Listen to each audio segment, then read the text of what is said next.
बाबा कहते हैं मीठे मीठे बच्चों ने मीठा मीठा गीत सुना। अब जो गाने वाले हैं वह तो जरूर कोई फिल्म के ही होंगे। ज्ञान के बारे में, देवताओं के बारे में अथवा परमात्मा के बारे में जो कुछ भी गाते हैं, न जानने के कारण बेचारे उल्टा ही गाते रहते हैं। इसको कहा जाता है उल्टी दुनिया। अल्लाह बैठकर समझाते हैं, तुम तो माया के फांसी पर लटके हुए थे। माया ने तुम सब बच्चों को उल्लू बना दिया था। उनको उल्टा उल्लू को उल्टा लटका हुआ दिखाते हैं। बाप आकर के बच्चों को सुलटा बनाते हैं। सुलटे होते हो सतयुग में, उल्टे उल्लू मिसल कलयुग में बन जाते हो। बाप गीत देखो कितना अच्छा है। ये कौन कहते हैं जाग सजनिया, और तो कोई कह नहीं सकता। सारी दुनिया के सजनियों के लिए जाग सजनिया, अब नवयुग आया। दुनिया में ऐसा कोई मनुष्य नहीं होगा जो ये बात को जानता हो। माया ऐसी है जो कितना भी किसको समझाओ तो भी समझते नहीं है। तुम बच्चे, बाबा कहते अभी जानते हो। क्या हम जानते हैं? अब तो नया युग आया कि आया। नई देवताओं की बादशाही अब स्थापन हो रही है। यह भी समझते हो कलयुग के बाद सतयुग को तो आना है जरूर। इससे सिद्ध होता है भगवान को भक्तों के पास आना ही है, क्योंकि सतयुग नहीं तो कैसे आएगा। भगत चाहते भी है भगवान से मिले, तो समझना चाहिए तो जरूर है बरोबर भगवान आएगा। आधा कल्प से भगत बेचारे तड़पते ही रहते हैं, तो इतने तड़पती हुई आत्माओं को बाप कुछ तो आकर के देंगे। भगत जानते हैं भगवान ही जीवन मुक्ति देते हैं, वही तो पतित पावन है। इस एक को ही पतित पावन गाया जाता है, वो ही आकर के सबको पावन बनाएंगे।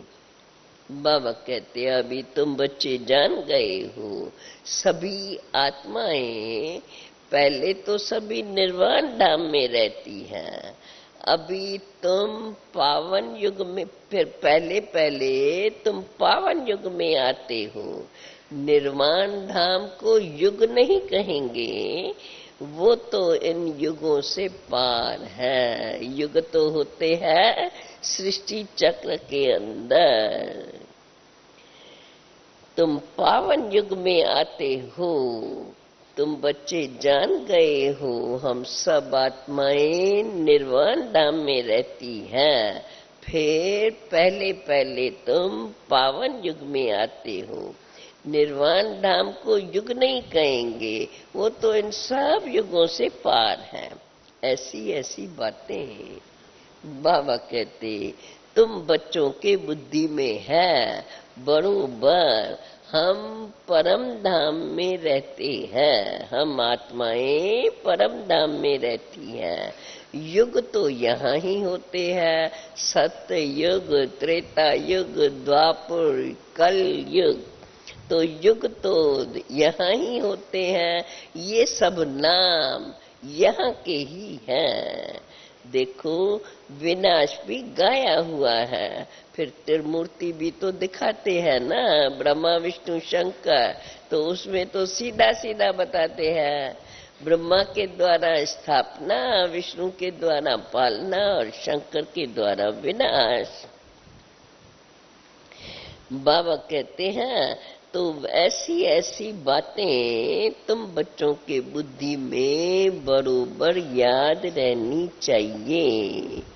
याद रहे बरोबर हम परम धाम में रहते हैं और ये सत्युग त्रेता युग तो यहाँ ही होते हैं।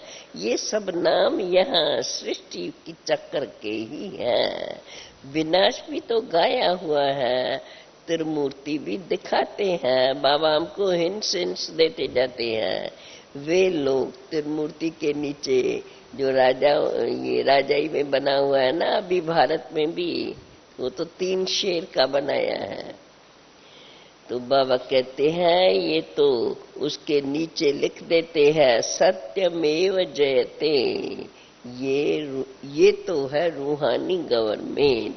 नॉन वायोलेंट शक्ति सेना भी तो गाई हुई है, परंतु सिर्फ नाम मात्र। तुम्हारा भी बाबा कहते हैं हम बच्चों को, तुम शक्तियों का भी कोटा फॉर्म्स होना चाहिए। तुम ब्रह्मा विष्णु शंकर के नीचे लिख सकते हो सत्यमेव जयते। बच्चों को बुद्धि में आना चाहिए कि हम पांडव गवर्नमेंट के बच्चे हैं। प्रजा अपने को बचा ही तो मानती है, ये बुद्धि में आना चाहिए। कैसे कोटा फॉर्म्स बनाएं, ये है ही। बाकी तो अब की दुनिया है ही ब्लाइंड फेथ की दुनिया। जो देखते रहेंगे सबको कहते रहेंगे भगवान, सबको भगवान कहते रहेंगे, तो ये तो अंधश्रद्धा हुई ना। कर कर में भगवान कह देते हैं। वास्तव में जो भी मनुष्य मात्र है सबका पाठ अलग अलग है। आत्मा शरीर धारण कर पाठ बजाती है। ऐसे थोड़े ही कह देंगे कि सब भगवान ही भगवान है। तो क्या भगवान ही आकर के लड़ते झगड़ते रहते हैं? ये तो 100% अंधश्रद्धा है। देखो नया मकान बनता है तो कहेंगे ना 100% नया, पुराने को कहेंगे 100% पुराना। तो भारत नया भी था, अब तो ये पुरानी दुनिया है। कितने अनेक धर्म हैं, तो नए और पुराने में तो रात और दिन का अंतर है। ये तो जरूर माना जाएगा। सतयुग में सुख ही सुख था, देवताएं राज करते थे। अभी तो इस पुरानी दुनिया में दुख ही दुख है। अभी देखो कितना दुख होता है, तो समझते कुछ भी नहीं, फिर भी कुछ भी नहीं समझते हैं। आगे चल करके देखा जाएगा कितना दुख होगा। गाया हुआ तो है मिर्वा मौत मलू का शिकार। उन्होंने तो सिर्फ बात लिख दी है, समझते यथार्थ कुछ भी नहीं है। मनुष्यों में को मारने में किसको भी तरस थोड़े ही आता है। ऐसे ही कोई कुछ कर देता है किसको तो पुलिस केस कर देते हैं और उनको जेल में डालते हैं। अब देखो कितने बाम साथ बना करके एक दो को मारते ही रहते हैं। रोज लिखते हैं फलाने फलाने स्थान पर इतने मरे, फिर उन्हों पर केस कौन करे? ये किसके भी बुद्धि में नहीं आता है। बाबा कहते हैं अभी तुम बच्चे जानते हो ये है पुरानी दुनिया, सत्युग है नई दुनिया। सत्युग त्रेता में कोई किसको दुख नहीं देते हैं, नाम ही है स्वर्ग। तो फिर क्या स्वर्ग, हेवन, बेश्त, हिस्ट्री में भी तो पढ़ते हैं ना, वहां तो अथाह धन है। जो फिर देखो मंदिर बैठ के बनाए ऐसे, और फिर मंदिरों से भी लूट करके ले गए हैं। जिन्होंने मंदिर बनाए होंगे वे कितने धनवान होंगे। सोने की द्वारका भी दिखाते हैं ना, कहते हैं समुद्र के नीचे चली गई। बाबा कहते वो तो तुम बच्चे समझते हो कि ये ड्रामा का चक्कर तो फिरता ही रहता है। सतयुग नीचे हो तो कलयुग ऊपर आ जाता है।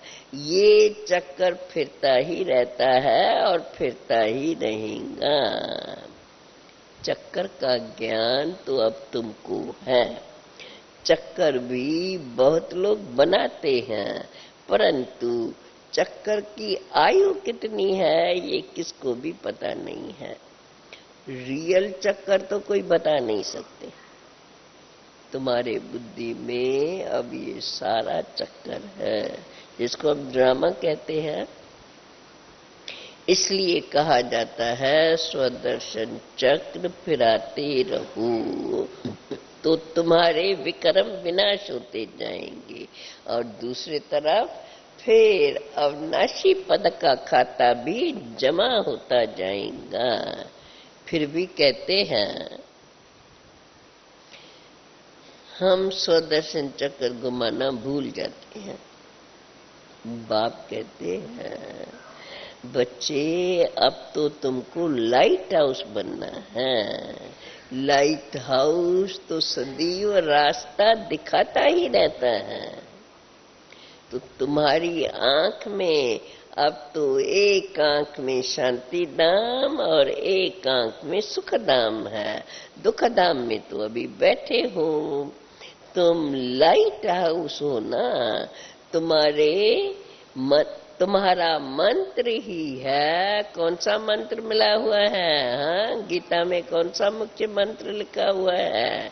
मन मनाम भव, मन मनाम भव, मध्याजी भव, शांति धाम और सुख धाम। औरों को भी रास्ता बताते हो। यह चक्कर तो फिराते रहते हो। चलते फिरते यही बुद्धि में याद रहे शांति धाम और सुख धाम। ऐसी अवस्था में बैठे बैठे किसको साक्षात्कार भी हो सकता है। कोई सामने आते ही साक्षात्कार कर सकते हैं। हमारा काम ही यहाँ है, वहां तो कुछ है नहीं। निर्वाण धाम में तो कुछ है ही नहीं। तुम बच्चों को बाबा कहते अभी तुम बच्चों को प्रैक्टिस ये करनी है।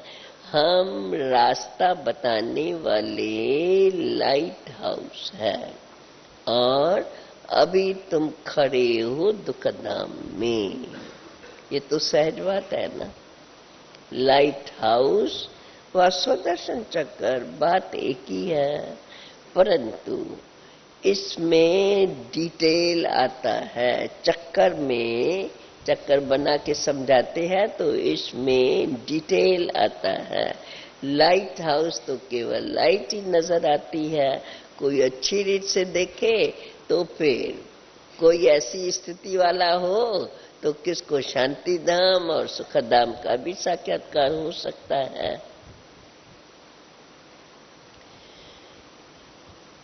बाबा कहते हैं इसमें सिर्फ दो बातें हैं, सुख धाम और शांति धाम। अलफ मुक्ति धाम, बे जीवन मुक्ति धाम। कितना सहज है। जहां से हम आत्माएं आती हैं वो है शांति धाम, साइलेंस वर्ल्ड। साइंस को जानने वाले या नेचर को मानने वाले तुम्हारी इन बातों को नहीं समझेंगे। बाकी देवताओं को मानने वाले जरूर समझेंगे। देखो लक्ष्मी नारायण के मंदिर में जाते हैं तो लक्ष्मी नारायण के मंदिर में जाना तो बहुत अच्छा है। देखो ये सुखधाम उसको जो जाते हैं उन्हों को क्या समझाओ। देखो ये सुखधाम सतयुग के मालिक थे, लक्ष्मी नारायण सतयुग के मालिक थे। अभी तो है कलयुग, थे तो वो भी मनुष्य, लक्ष्मी नारायण का राज्य था ना।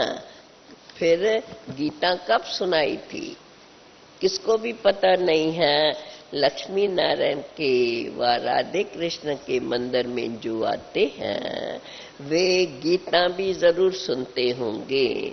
जिनका कृष्ण में प्यार होगा उनका गीता में भी प्यार होगा। लक्ष्मी नारायण के मंदिर में जाने वाले होंगे उन्हों को इतना गीता का ख्याल में नहीं आएगी बात। लक्ष्मी नारायण के लिए समझते हैं वे तो वैकुंठ में थे। अब वैकुंठ कहाँ है वो तो यथार्थ जानते नहीं। अभी तो है नरक, बाप आते ही है नरक में, क्यों आकर के फिर से स्वर्ग की स्थापना कराते हैं। इसलिए बाप कहते हैं बच्चे मुझे याद करो और शांति धाम और सुख धाम को याद करो तो तुम्हारा बेड़ा पार हो जाएगा। पहले तो जरूर घर जाना है। अच्छा समझो कोई श्री कृष्ण को मानने वाला है, उसको बोलो कृष्ण तो सत्युग में था ना, नहीं तो इसलिए नई दुनिया को याद करो, इस पुरानी दुनिया से नाता तोड़ो। पवित्र भी जरूर बनना है, वहां कोई अपवित्र होता ही नहीं है। किसी भी प्रकार की, बाबा ये हम बच्चों को समझा रहे हैं, किसी भी प्रकार की समझाने के लिए युक्तियां रचनी चाहिए। बाबा कहते हैं, बच्चे लिखते हैं, बाबा भी सेवाओं में थोड़ी ठंडाई है, सर्विस कम है। बाप कहते हैं, क्या कहूंगा बाबा ने बाबा कहते हैं सेवा में ठंडाई है या तुम बच्चों की ठंडाई है सेवा तो बहुत हो सकती है। देखो मंदिर कितने अनेक मंदिर हैं। बाप कहते हैं बच्चे जाओ मेरे भक्तों को जाकर के ज्ञान दो, तुम भी तो भगत थे ना। अब कृष्णपुरी वैकुंठ को याद करेंगे, वैकुंठ रामराज को नहीं कहेंगे, लक्ष्मी नारायण के राज को ही वैकुंठ कहेंगे। बाबा कहते तुम जब समझाएंगे तो कहेंगे बात तो ठीक है। तुम्हारे बाबा कहते हैं हम लोग को तुम्हारे इन चित्रों में बहुत ज्ञान भरा हुआ है। जो ध्यान से इन चित्रों को देखेंगे तो उन्हों को झट, इन चित्रों को जो भी देखेंगे तो झट उसको नमस्कार करेंगे। लक्ष्मी नारायण का चित्र जो भी देखता है तो नमस्कार करते ही हैं, तुमको नहीं करेगा। वास्तव में नमस्कार करना चाहिए तुमको, क्योंकि तुम ही ऐसा बनने वाले हो। अब उन विचारों को क्या पता कि ये ऐसा पुरुषार्थ कर रहे हैं जो बनेंगे।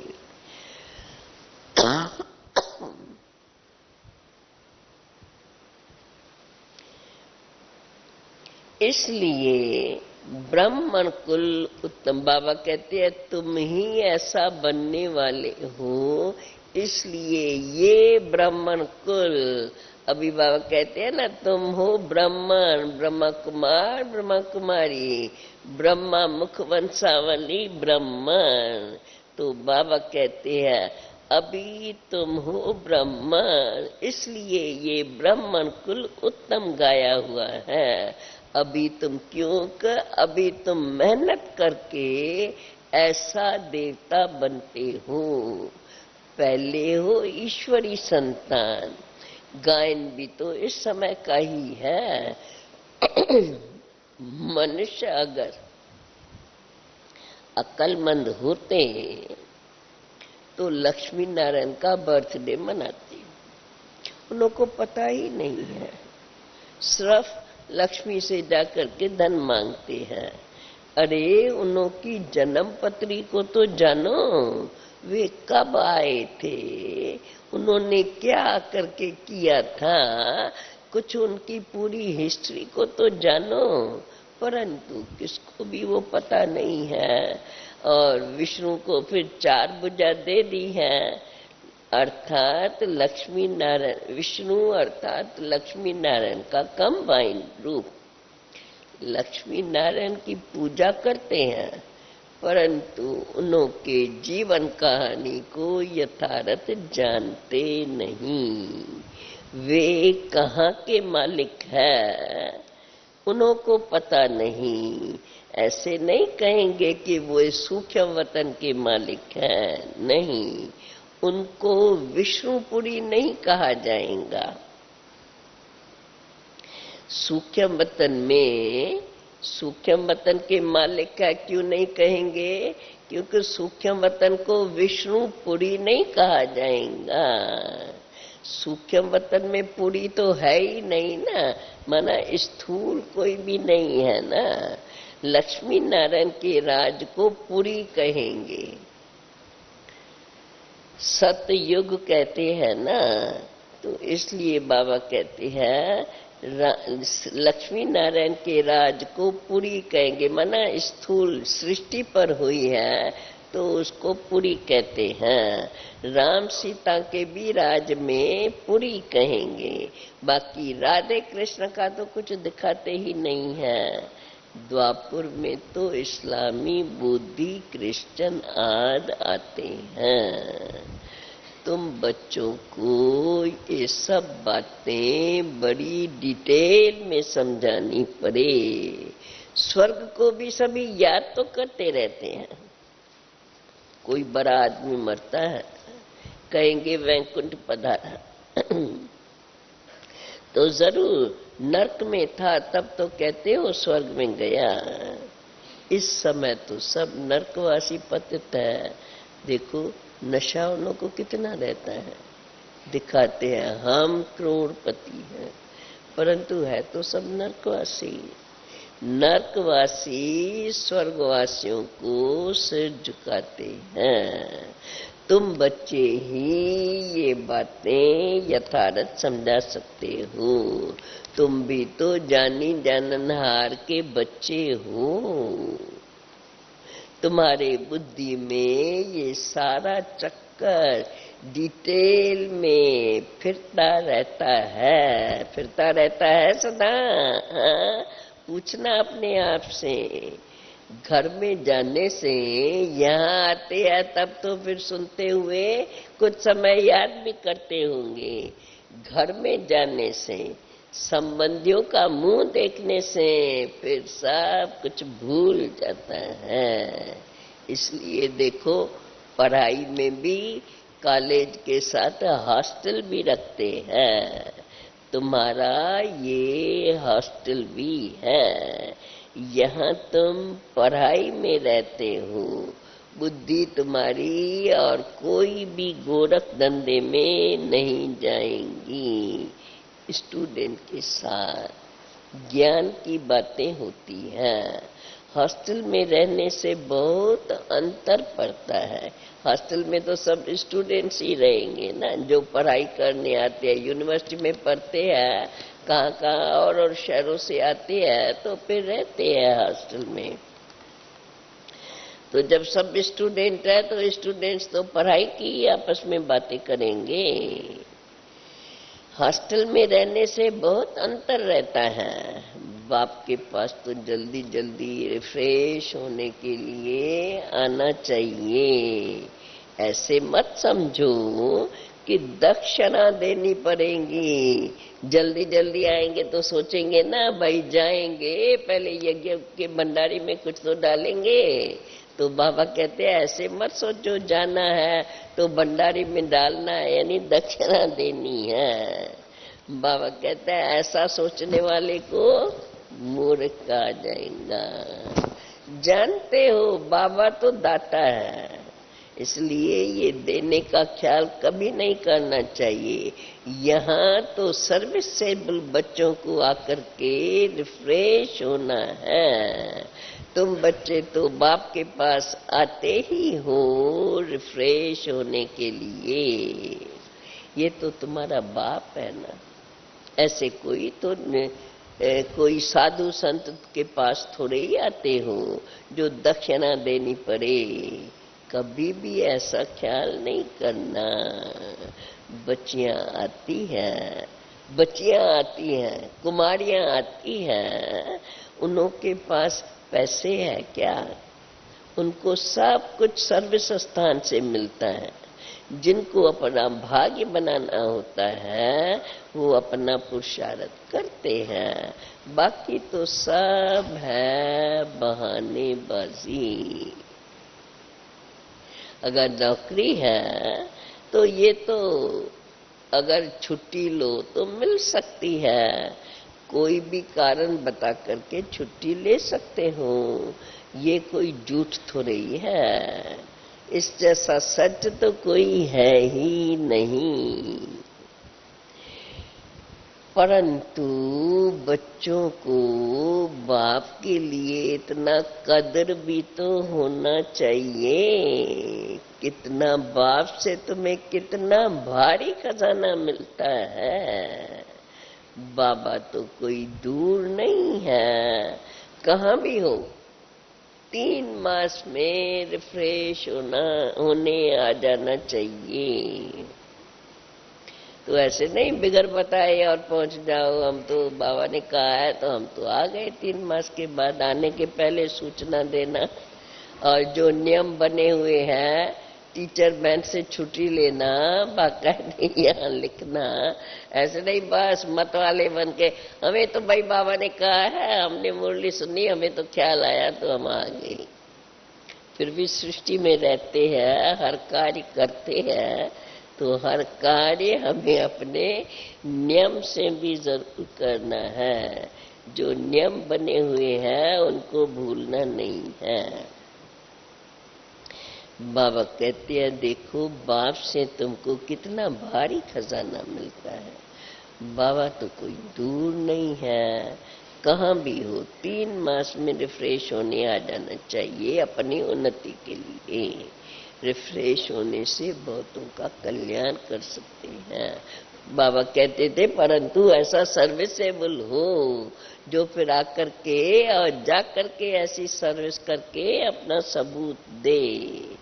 तुमको तो सर्विस करनी है, ये है बुद्धि योग बल, वो तो है बाहुबल।